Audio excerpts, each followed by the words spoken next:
안녕하십니까.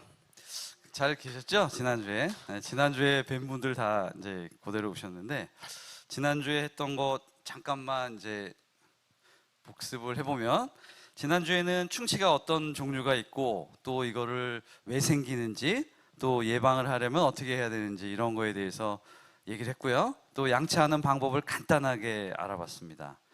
그러면 오늘은 뭘 할 건지,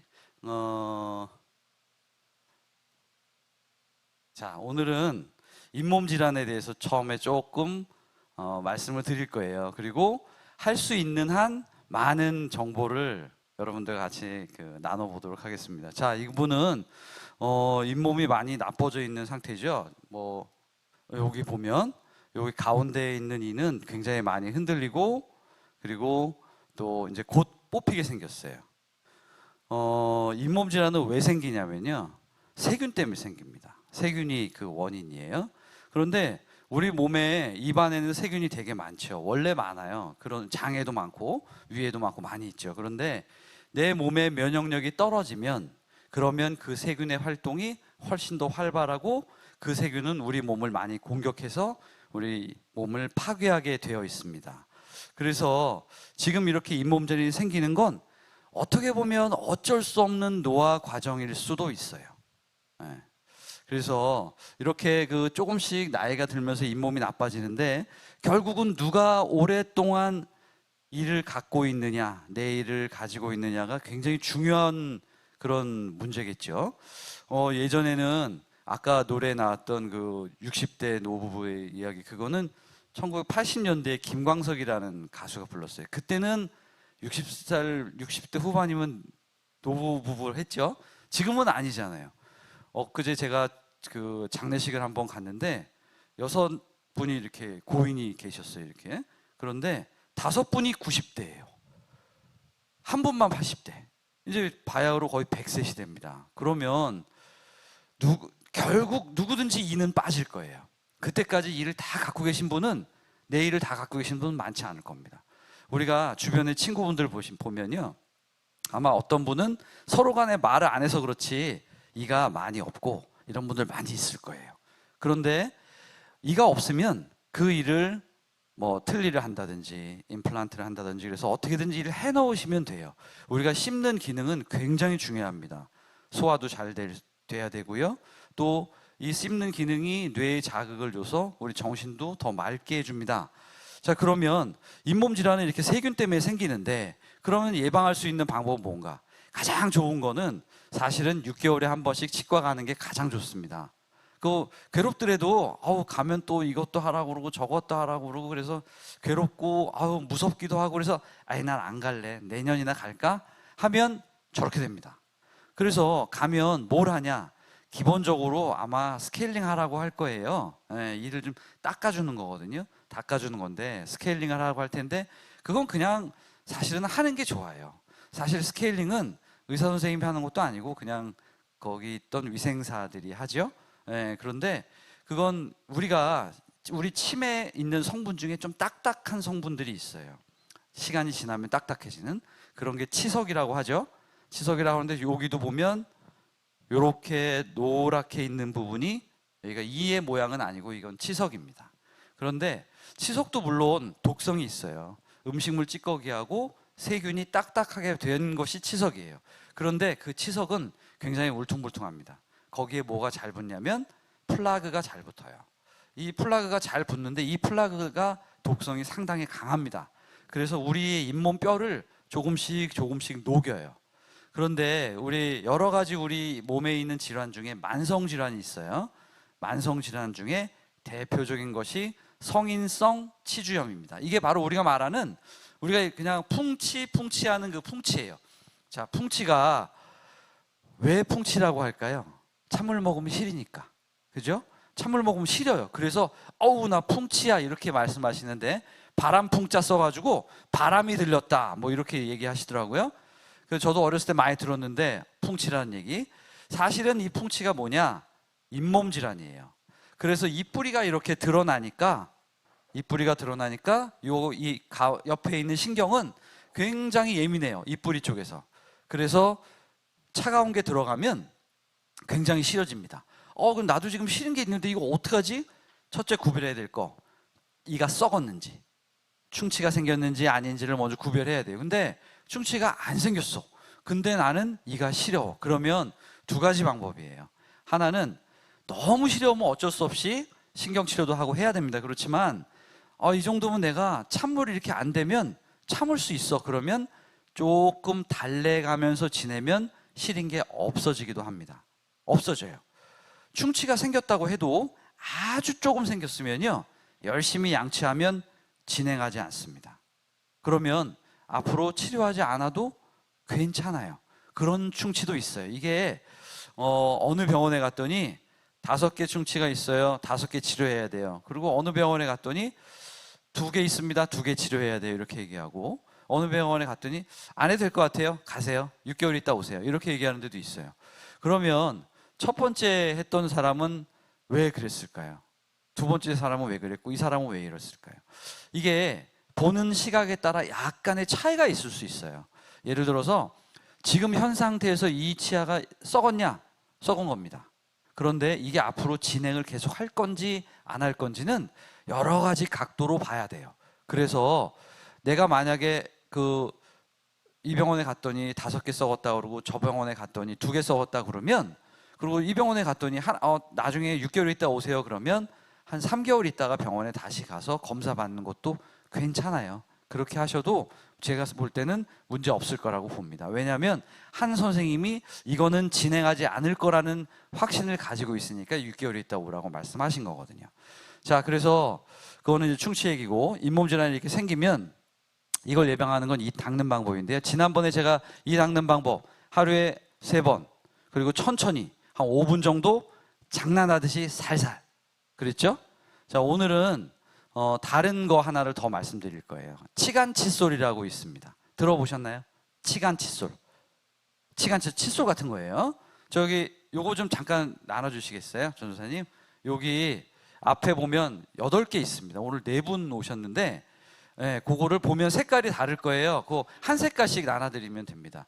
제가 오늘 한 8분쯤 오시자고 8개를 갖고 왔는데 4분 오셔서 2개씩 드립니다. 2개 색깔이 다를 거예요. 보면 하나는 조금 굵은 거고요, 하나는 조금 가는 거예요. 이게 보면 한번 보세요. 이쑤시개처럼 생겼을 거예요. 그죠? 보면은 이쑤시개처럼 생겼어요. 그죠? 네, 그렇죠. 잘 아시네.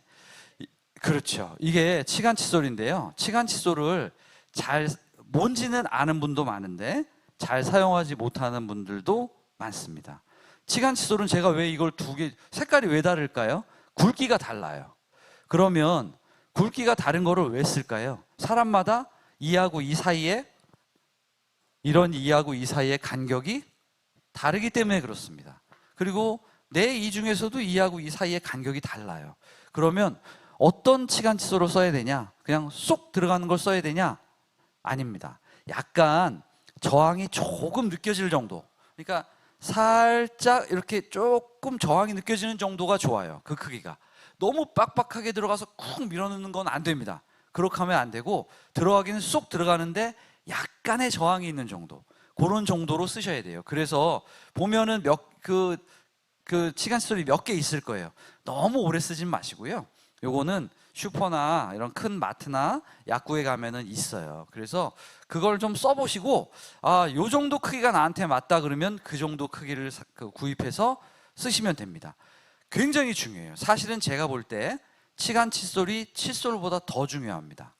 그래서 이거는 이를 닦지 않더라도 이거는 꼭 쓰세요. 이거 보면은 약간 플라스틱 통이 있죠.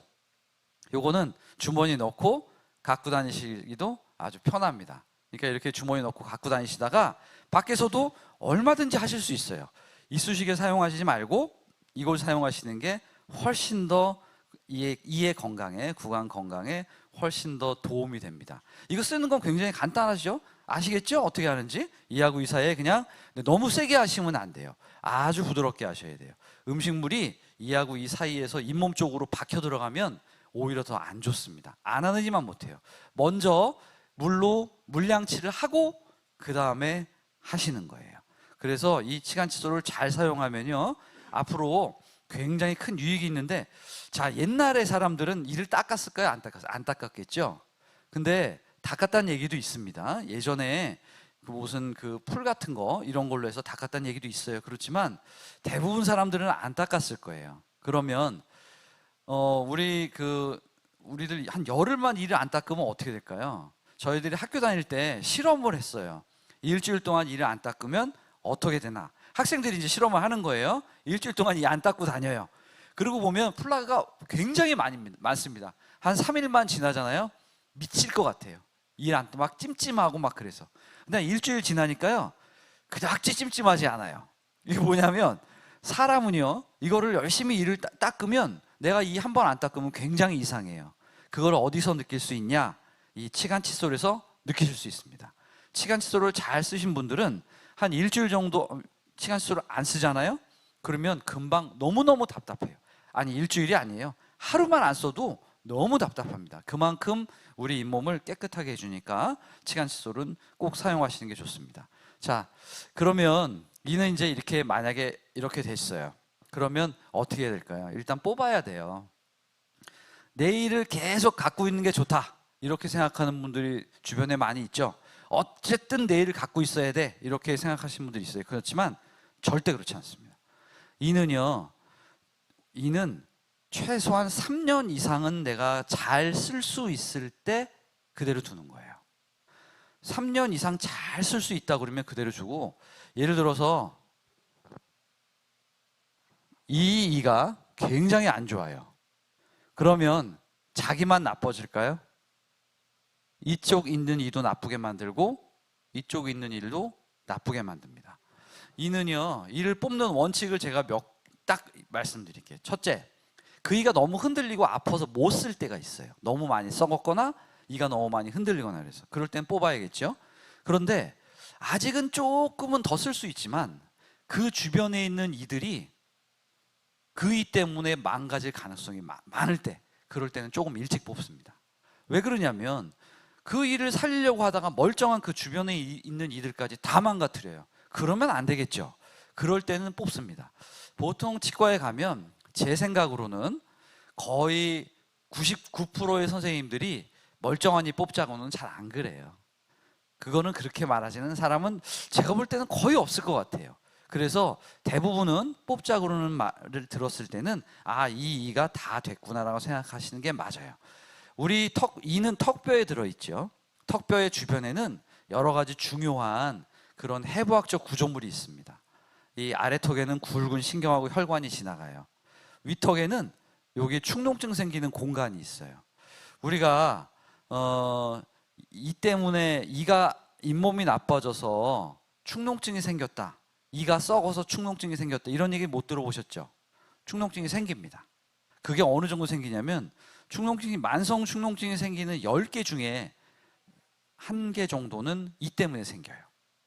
그래서 그럴 때는 어떻게 해야 되냐면 그 이를 뽑고 아니면 그 이를 치료하고 그 축농증에 대한 치료를 해야, 그래야지 완치가 될 수 있어요, 축농증이. 그러니까 해부학적 중요한 구조물이 있는데 계속 두면 어떻게 되겠어요? 합병증이 오겠죠. 그래서 그런 때는 해부학적 구조물을 침범할 때는 이를 뽑아야 됩니다. 네, 이런 이를 뽑아야 되는 게 있어요. 그러면 그 다음에는 어떤 보철물을 하겠죠. 보철물에 대한 뭐 틀니라든지 임플란트, 이 얘기는 또 너무 기니까 오늘은 그냥 예방에 대해서만 할게요. 자, 그래서 치간 칫솔 잘 쓰시고, 그 다음에 그러면 이를 닦는 방법은 어떻게 닦아야 되냐? 보통 우리가 칫솔을 닦을 때 우리가 언제 닦는지는 말씀드렸지만 이를 닦을 때는 사실은 양손으로 닦으셔야 돼요. 지금 대부분 다 오른손만 쓰실 거예요. 그렇죠? 오른손을 쓰면, 오른손을 쓰면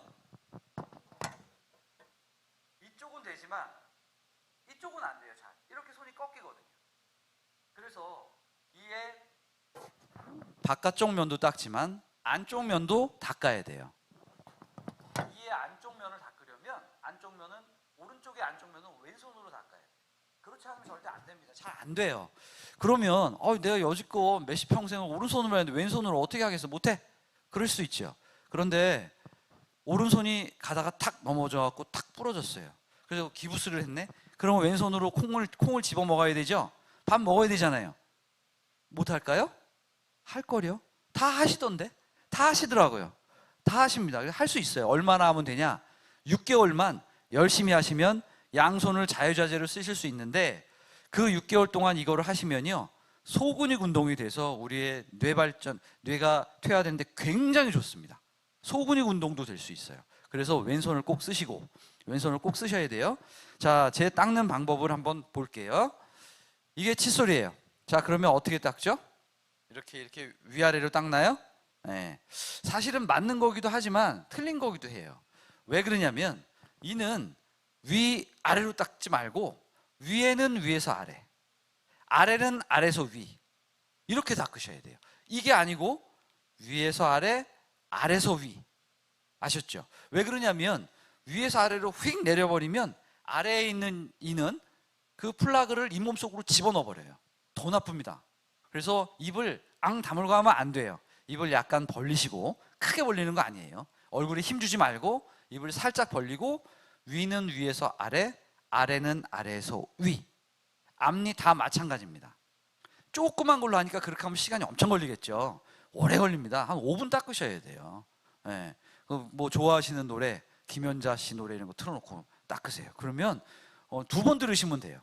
2번 들으시면 이거 됩니다. 그렇게 하고 양치 많이 하시고. 자, 치약의 종류가 여러 가지가 있어요. 우리 치약 양치하면 입안의 느낌이 어떤가요? 화하신가요? 개운한 게 화한 거죠. 화한 느낌이죠. 귤 먹어보셨어요 그때? 귤 드시면 어때요? 쓰죠? 좀 이상하지 않아요? 좀 이상하죠? 왜 이게 써야죠? 이를 닦았는데 왜 먹으면 왜 쓸까요? 사실은 그렇게 하면 안 되는 거예요. 원래는 그렇게 하면 안 됩니다. 이거 대기업에서 고소가 들어올지도 모르지만 이렇게 하면 사실은 우리 입안에 자극을 너무 많이 준 거예요. 제가 오늘 그 치약을 좀 가져오려고 했는데 깜빡 잊어먹어갖고 다음 주에 제가 여기 오신 네 분은 제가 치약 하나씩 갖다 드릴게요. 이 치약은요 이렇게 너무 화한 치약은 별로 안 좋아요. 네, 치약을 순한 게 좋습니다. 특히 우리 연세가 드실수록 뭐가 적어진다고요? 침이 적어져요. 그런데 화한 치약은 침을 마르게 합니다. 이를 닦으면 입냄새가 덜 나야 되죠. 그런데 그런 화한 치약은 입냄새가 더 날 수 있어요. 이거 그럼 어떡하지? 어떻게 해야지? 아까 제가 지난주에 말씀드린 이 물량치, 그런 화한 치약은요 그런 화한 느낌이 없어질 정도까지 물량치를 하셔야 돼요. 왜냐하면 그런 화한 치약은 입안을 건조하게 합니다. 그래서 오히려 이를 닦고 나서 1시간쯤 지나면 입이 마르는 느낌을 가질 수 있어요. 치약은요 원래 여러 가지 성분을 섞는 건데 그 중에 한 성분이 계면활성제라고 하는 그 성분이 이렇게 여러 가지 성분을 붙여주는 거예요. 그런 것이 이를 그렇게 그 입안의 맛을 느끼는 세포를 자극해서 조금 먹으면 쓰게 만듭니다. 가장 좋은 치약은 뭐냐면요, 이를 닦고 그 다음에 먹었는데 그 맛이 그대로 나는 거예요. 그게 사실은 가장 좋은 치약이죠. 네. 그래서 제가 다음 주에 이렇게 네 분은 제가 잘 기억하고 있다가 그 치약 하나씩 갖다 드릴게요. 한번 써보세요. 싫다고 그러는 분도 있어요. 제가 만드는 치약 아닙니다. 사실은 제 그 친구 중에 그 세브란스 병원 교수하는 친구였는데 그 친구가 만들었어요. 선전하는 건 아니고 그냥 그런 비슷한 치약, 여러 가지 치약이 있다는 것만 아시면 되고요. 그건. 그리고 너무 화한 치약은 쓰지 않는 게 좋아요. 그리고 이렇게 막 해서 뽀도독 소리가 나는 것 같은 치약, 그거는 너무 연마제가 많이 들어있어요. 이를 닳게 할 수 있습니다. 부드러운 치약 쓰시고, 그 다음에 시린분들은 뭐 시린메드, 뭐 센소다인 이런 치약이 있죠. 이런 거 괜찮아요. 그런 치약들이 안에 불소가 들어가 있고 그래서 이를 조금 덜 시리게 만들어줍니다.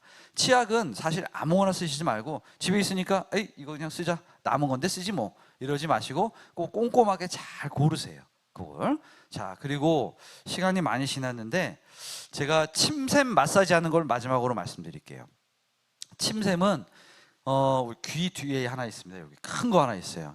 그리고 턱 아래 여기 있어요. 근데 여긴 잘 안 닿아요. 그러니까 턱 아래, 우리가 혀 밑에 이렇게 뭐 이렇게 줄 같은 거 있는데 거기서 이렇게 쭉 나와요. 침이 나오죠. 어렸을 때 이렇게 거기서 침이 이렇게 쭉 나오는 거 거울 보고 놀기도 하고 그랬는데, 근데 그러면 어떻게 해야 되냐면 침샘을 여기 양손으로 하시는 거예요. 양손으로 이렇게 하시는 건데, 한 손으로만 제가 옆으로 보여드릴게요. 여기다 이렇게 턱에 이렇게 꺾이는데 여기다 한번 대보세요. 이렇게 한 손을 이렇게 대시고 앞쪽으로 쭉 밀어내세요. 대고 쭉 밀어내면, 자, 침이 혀 밑에서 쑥 올라오는 분 있죠? 네, 있죠? 예. 요게 침샘 맛. 이거를 자주 하셔야 돼요. 시간 날 때마다 하세요. 시간 날 때마다 하시고, 그 다음에 사실은 이가 시리지 않으면 얼음도 괜찮아요. 입안이 자꾸 건조하고 마르면 그러면 말씀도 잘 안 되고, 그리고 잘 깨물어요. 잘 깨물고 또 이도 잘 썩습니다. 침이 그 입안을 깨끗하게 해주는 효과도 있어요. 그래서 이 침샘 마사지를 열심히 하셔야 됩니다. 그리고 얼음도 좋고요. 이가 시려서 안 되면 당뇨가 없으신 분들은 레몬 사탕 같은 것도 괜찮습니다. 자, 마지막으로 하나만 더. 우리가 뭘 삼킬 때 자꾸만 이렇게 살에 들리죠. 입안의 근육이 조금 약해져서 그래요. 그러면 혀를 강화시켜야 됩니다. 우리가 이가 없으면요, 혀가 위치가 이상한 데 가 있어요. 원래 혀의 위치는 자기가 딱 있는 위치가 있습니다. 그거를, 혀는 근육으로 돼 있어요. 근육, 다 근육입니다. 이런 팔에 있는 근육, 이런 근육이에요. 그런데 이 근육이 약화되면 안 되죠. 어떻게 해야 되냐? 왼쪽 뺨으로 혀를 밀어보세요. 딱 대고 세게 미세요. 세게 밀고 손으로도 약간 혀를 밀어주세요. 그래서 혀가 이렇게 가는 거를 손으로 밀어서 이렇게 막아주고, 위쪽으로도 마찬가지로 다 하세요. 그리고 혀를 앞니 뒤에다 대고 뒤쪽으로 목구멍 쪽으로 쭉 이렇게 쭉 말아보세요. 쭉 말아보시고, 그 다음에 우리 입 안쪽을 한 바퀴 이렇게 쭉 돌리세요. 좀 강하게 돌리세요. 쭉. 자, 이런 운동을 많이 하십시오. 이런 운동을 많이 하시면, 그리고 입 근육도 사실은 많이 이렇게 주름도 많이 생기고 그러죠. 옛날에는요, 우리 저 TV에 보면 아나운서들 보면 젊은 아나운서들 보면 윗니가 많이 보여요. 근데 나이 드신 아나운서들 보면 윗니 안 보입니다. 아랫니만 보여요. 위에 있는 입술 근육이 약간 그 톤이 떨어져서 그래요. 그러면 어떻게 되냐? 우리가 제일 쉬운 방법, 아에 이오 많이 하시면 됩니다.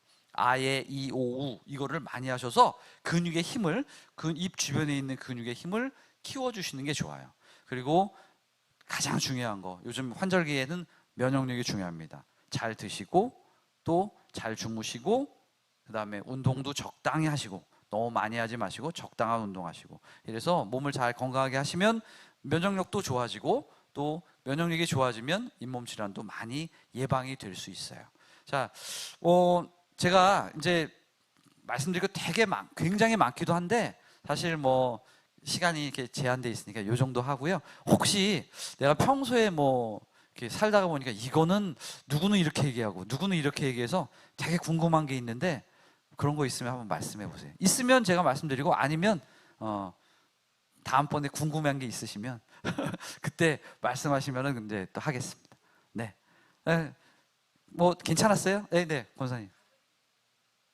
네, 가글은요, 우리가 입안에 소독하거나 이를 뽑았을 때, 그럴 때 가글 쓰는 거는 상당히 괜찮아요. 그런데 평소에 저는 어르신들은 가글 쓰는 걸 그렇게 이렇게 권해드리진 않습니다.